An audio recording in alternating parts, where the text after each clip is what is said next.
Ang mabuting balita ng Panginoon ayon sa unang sulat ni Apostol San Pablo sa mga taga-Korinto. Mga kapatid, alalahanin ninyo ang inyong katayuan nang kayo'y tawagin ng Diyos. Iilan lamang sa inyo ang sa paningin ng sanlibutan ay marunong, makapangyarihan at maharlika.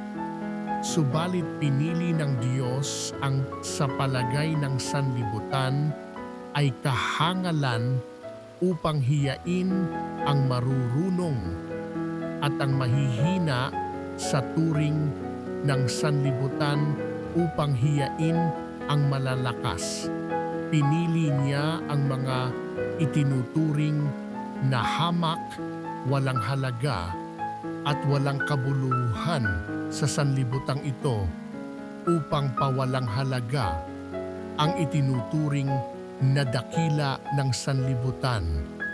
Kaya't walang maaaring magmalaki sa harapan ng Diyos. Sa Kanya mula ang ating pakikipag-isa kay Kristo Jesus na ginawang karunungan natin.